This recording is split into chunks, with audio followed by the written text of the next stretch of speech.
Bienvenidos a su devocional Hablemos con Dios, un tiempo de devoción, amor y reflexión con el Señor. Muy buenos días a todos, bienvenidos a nuestro tiempo de devocional Hablemos con Dios. Les habla su amigo, servidor y pastor Jorge Saldarriaga y quiero compartir con ustedes en esta mañana un mensaje de la palabra de Dios. Quiero invitarles a que vayamos al Evangelio de Marcos, capítulo 5, versículos del 22 al 29. Y dice la palabra de Dios: Y vino uno de los principales de la sinagoga llamado Jairo, y luego que le vio, se postró a sus pies, y le rogaba mucho diciendo: Mi hija está agonizando, ven y pon las manos sobre ella para que sea salva y vivirá. Fue pues con él y le seguía una gran multitud y le apretaban. Pero una mujer que desde hacía 12 años padecía de flujo de sangre, había sufrido mucho de muchos médicos y gastado todo lo que tenía, y nada había aprovechado, antes le iba peor. Y cuando oyó hablar de Jesús, vino por detrás entre la multitud y tocó su manto, porque decía: Si tocare tan solamente su manto, seré salva. Y enseguida la fuente de su sangre se secó, y sintió en el cuerpo que estaba sana de aquel azote. Mire, en esta historia, nosotros podemos ver cómo una mujer verdaderamente necesitaba de la sanidad del Señor. Tenía 12 años de padecer una enfermedad que le había dejado terminada tanto física como económicamente. Luchó por acercarse al Señor para poder recibir esa sanidad. Y ella estaba segura que en el Señor estaba su sanidad. Ella tenía fe en el poder sanador de Jesús, pero para poder acercarse a Él tenía que atravesar una gran multitud de personas que le rodeaban. Pero esa multitud no la desanimó, esa multitud no le frenó, esa multitud no fue un obstáculo para que ella se acercara con fe al Señor. Ella caminó entre la multitud, me imagino que empujó, luchó y seguramente fue pateada, seguramente fue golpeada, seguramente hubo momentos que parecía imposible llegar, pero al final lo logró. Lo tocó y fue sana. Pero ahora, si trasladamos este testimonio a nuestra vida, muchos de nosotros tenemos problemas que no hemos podido resolver humanamente y que ya llevan mucho tiempo con nosotros. No lo hemos podido resolver ni con médicos, ni con abogados, ni con amistades. Y sabemos que el Señor tiene la solución a nuestros problemas. Pero hay en nuestra vida obstáculos que no nos permiten acercarnos al Señor. Y en esta mañana yo quisiera preguntarle, ¿cuál es su multitud que no le permite acercarse al Señor y recibir esa bendición? ¿Cuál es el obstáculo que se interpone entre su necesidad y el Señor? ¿Qué le impide acercarse al Señor? Y usted y yo tenemos que derribar una cantidad de obstáculos, y yo quiero hablarles de algunos de ellos hoy. Y el primero de ellos es que el Señor derriba una multitud llamada orgullo. Si usted lee Lucas en el capítulo 19, versículos del 1 al 4, hablan de un hombre llamado Zaqueo. Dice la palabra de Dios: Y habiendo entrado en Jericó, iba pasando por la ciudad, y sucedió que un varón llamado Zaqueo, que era jefe de los publicanos y rico, procuraba ver quién era Jesús, pero no podía a causa de la multitud, pues era pequeño de estatura. Y corriendo delante subió a un árbol sicómoro para verle, porque había de pasar por allí. Mire, qué interesante este pasaje. Aquí hablan de otra multitud, hablan de una persona que quería encontrarse con Jesús, pero no podía. Y si uno puede ver las características de Zaqueo, dice que era jefe de los publicanos, que era rico, pero tenía en su corazón el deseo de ver al Señor. ¿Y por qué no lo podía ver? Por causa de la multitud. Dice la Biblia que era pequeñito, pero no solamente yo creo que ese era el impedimento por el cual Zaqueo no podía ver al Señor. Yo creo que Zaqueo nadie lo quería dejar pasar porque nadie lo quería. Él era un hombre que ya era reconocido en la ciudad. por todo lo que él había hecho, por lo que había robado. No querían dejarlo pasar. Y sin embargo este hombre se despojó de su orgullo y no se puso a mirar quién lo rechazaba o quién no lo dejaba pasar. Se despojó de su vanidad y dice la Biblia que subió un árbol para ver a Jesús. ¿Cuántas personas no vienen a una reunión de domingo por orgullo? ¿Cuántas personas no piden oración por orgullo para que la gente no se dé cuenta cuáles son los problemas que están viviendo? Llevan 10, 11, 12, 20 años viviendo con esos problemas, pero es mejor guardar imagen, es mejor guardar apariencia, porque lamentablemente nosotros los seres humanos somos orgullosos por naturaleza, que no debería ser así. Yo aprendí algo cuando empecé la vida cristiana, y era que lo primero que había de derribar era el orgullo. Muchos cristianos cuando oramos decimos, levante su mano en señal de fe, si necesita un milagro, pero no la levantan porque son orgullosos. Y aquí la primera multitud que tú y yo debemos derribar se llama orgullo.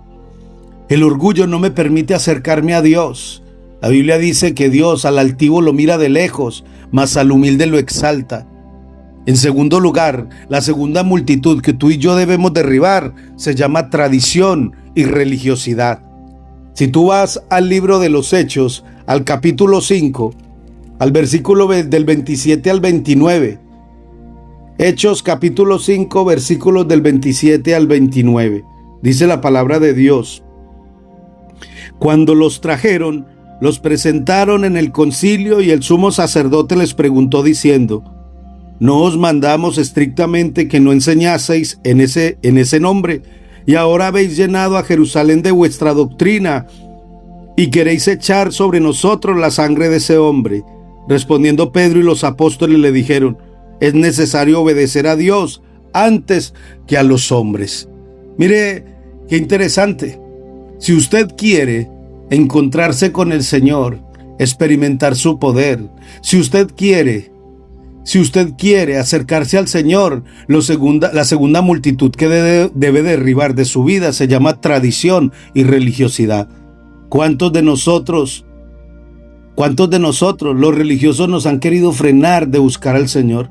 Nos han dicho que los evangélicos son hermanos separados, que los cristianos hasta primos le toleran. Y nos han dicho que no debemos traicionar la religión de nuestros padres. Nos han dicho que nuestra Madre María se sentiría triste, etcétera, etcétera, etcétera. Pero la respuesta de los apóstoles tiene que ser nuestra respuesta. Es necesario obedecer a Dios antes que a los hombres. No vivas de tradiciones muertas. Vive para un Cristo que está vivo y que quiere vivir en tu corazón. No vivas de tradiciones y de costumbres que no nos llevan a ninguna parte. Y yo siempre he repetido una frase: yo creo que en el infierno va a haber más gente religiosa que atea. Va a haber más gente religiosa que atea. Tú no puedes estar viviendo de tradiciones muertas. Vive para un Cristo que está vivo. ¿Te acuerdas cuando Josué confrontó al pueblo de Israel? Le dice: yo no sé ustedes a quién van a seguir. Si el Dios de los pueblos que fuimos conquistando, a los cuales ustedes se inclinaron, o el Dios de vuestros padres, quienes adoraron en un pasado. Pero yo y mi casa serviremos a Jehová. Y ahí habla de los tres dioses. Josué capítulo 15, versículo 24, o versículo 24, sí, capítulo 24, versículo 15. Ahí habla del Dios de las costumbres, del Dios de la moda y el verdadero Dios, el Dios nuestro que es el Dios vivo. En tercer lugar, la tercera multitud que tú y yo debemos derribar es las llamadas ocupaciones, la multitud llamada ocupaciones. Estamos tan ocupados en tantas cosas que nos impide acercarnos a Dios con libertad. Una multitud llamada ocupaciones. Y ojalá ese no sea el problema suyo. Dice la palabra de Dios en Mateo 6:33, buscad el reino de Dios y su justicia, y lo demás vendrá por añadidura. Si usted lee detalladamente y los verbos en qué tiempo están, ese verbo está en imperativo y es una orden de parte de Dios. Lo primero que usted y yo tenemos que buscar es a Dios, que lo demás vendrá por añadidura. ¿Para cuántos cristianos su mayor obstáculo para acercarse al Señor son sus tantas ocupaciones? Llámese trabajo, llámese negocio, llámese quehaceres del hogar, llámese el cuidar a los niños, llámese universidad o colegio, llámese amistades. Estamos tan ocupados tratándole de cumplirle a todo el mundo que no nos damos cuenta verdaderamente cuál es nuestra prioridad. Dios desea que usted y yo le honremos. Dice la palabra de Dios que Dios honra a los que le honran. Dios honra a los que le honran. Todo el tiempo estamos buscando la honra de Dios, pero hay un requisito para recibir esa honra de Dios, es que nosotros le honremos a Él. Tenemos que honrarlo, dándole la prioridad a Él. Tenemos que honrarlo, cuidando nuestro cuerpo como templo del Espíritu Santo. Debemos honrarle, presentando delante de nuestro Dios nuestros dones y talentos. Debemos honrarle, dándole lo mejor a Él de nuestros talentos y recursos. ¿No dice Proverbios capítulo 3, versículo 9? Honra a Jehová con tus bienes y con las primicias de todos tus frutos. Y después viene la recompensa. Lee el capítulo 3 del libro de Proverbios y te vas a dar cuenta la bendición tan grande que Dios tiene para todos aquellos que le honran a Él. Mire, para cuántos cristianos ese no es un problema. Todavía nosotros sumidos en múltiples ocupaciones, viviendo angustiados y afanados, creyendo que nosotros vamos a vivir mejor de esa manera. Tenemos un Dios solo cuando hay tiempo en nuestra vida. Algunos dicen, Dios puede esperar, inconscientemente lo dicen. En nuestra agenda siempre Dios es opcional, si queda tiempo. Si estamos ocupados, si no llueve, si no tengo algo mejor que hacer. Pero, ¿qué queremos? ¿Que el Señor siempre esté disponible para nosotros y seamos su prioridad? Entonces tenemos que comprender dos verdades muy importantes. Si queremos las obras del Señor, nosotros tenemos que buscarlas. Dice el Salmo 111, versículo 2, grandes son las obras de Jehová, buscadas de todos los que las quieren. Y la segunda verdad es que si no queremos la bendición de Dios, nosotros la vamos a perder. El Salmo 119, 17 dice que si nosotros desechamos la bendición de Dios, pues nosotros la vamos a perder. La cuarta multitud que tú y yo debemos quitar se llama comodidad. En la carta a los Efesios, en el capítulo 5, en el versículo 14, dice una verdad maravillosa. Efesios 5, 14 dice la palabra de Dios, por lo cual dice, despiértate tú que duermes y levántate de los muertos y te alumbrará Cristo. Mire que despiértate de los muertos. Y usted dirá, ¿la comodidad es buena o es mala? Mire, el problema de la comodidad es que usted no quiera salir de ahí. Muchos cristianos, al contrario de los ocupados, no buscamos del Señor porque no queremos salir de nuestra comodidad. El domingo no hemos comprendido que es el día del Señor. Para este lado de Occidente, para otros es el sábado. El día de descanso fue hecho para que el hombre tenga tiempo para dedicárselo al Señor. Esa es la razón del día de descanso. No es para que usted duerma 14 o 16 horas. No es para que usted pase la tusa después de una borrachera o un guayabo después de una borrachera. La comodidad no es solo descanso, sino diversión, deporte, paseos, distracciones. Eso es lo que mucha gente le llama ocio aquí. Y nada de eso puede darnos la vida que nuestro Señor Jesucristo nos puede dar. Hay personas que todo el tiempo le están reclamando derechos a Dios. Pero es que yo también tengo derecho a ser feliz. Pero es que yo también tengo derecho a descansar. ¿Y a usted quién le dijo que quién es nuestro reposo y descanso? Nuestro reposo y nuestro descanso es Jesucristo. Y no tiene que ver con un solo día. Tiene que ver con todos los días de nuestra vida. Por eso, cuando Jesucristo le decían, lo miraban a ver si el día de reposo él sanaría gente, a él eso no le importaba porque él estaba derribando algo. Nuestro reposo es Jesucristo. Todos los días. Todos los días. Por eso, hijos de Dios, yo este tema lo he denominado que nos impide acercarnos a Dios.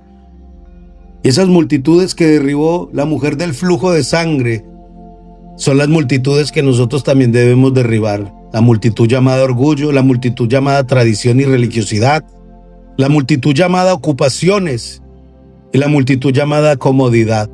Ahora es tiempo de buscar al Señor. Ahora es tiempo de reencontrarnos con Él. Ahora es tiempo de acercarnos a Dios con libertad y decirle que le necesitamos y que Él es la fuente de nuestra vida y el anhelo de nuestro corazón. Yo quiero invitarle a que hagamos una oración para terminar este tiempo. Padre, yo te alabo y te bendigo en esta mañana. Te doy gracias por esta hermosa oportunidad que tú nos das. Te pedimos en el nombre de Jesús que nos ayudes cada día en ese anhelo incesante de buscar tu rostro, de acercarnos a ti con libertad, de saber que ya no somos condenados ni señalados, de saber que ya no somos juzgados, porque ahora ninguna condenación hay para los que están en Cristo Jesús, a los que andan conforme al Espíritu y no conforme a la carne. Enséñanos a vivir en el Espíritu, enséñanos cada día a deleitarnos en ti, enséñanos cada día a conocerte y a entenderte, porque entonces, Señor, oh Dios, cada día nos gozaremos en tu presencia y descansaremos en ti, Señor. Yo te doy gracias por esta mañana y por cada oyente que ha dispuesto su corazón para escuchar este mensaje. Que este mensaje llegue a muchas personas, Señor, oh Dios, y transforme sus corazones en el nombre de Jesús. Te alabamos y te glorificamos y en tu presencia, Padre, quedamos. Amén y amén. Bueno, hijos de Dios, que Dios les bendiga rica y abundantemente. Recordarle que todos los días a las 6 de la mañana está disponible este mensaje a través del YouTube para que usted se suscriba, para que este mensaje usted lo envíe a sus familiares, conocidos y amigos. Que Dios les bendiga a todos, los amamos mucho. Recuerde, Jesucristo es el camino, la verdad y la vida. Dios les bendiga. Gracias por acompañarnos en nuestro tiempo devocional Hablemos con Dios, que se transmite de lunes a viernes a las 6 de la mañana, hora española. Además, si quieres más información, puedes visitar su sitio web www.cefa.org. Y si este mensaje te resulta de bendición, simplemente darle me gusta, compartirlo y suscribirte. ¡Que Dios te bendiga!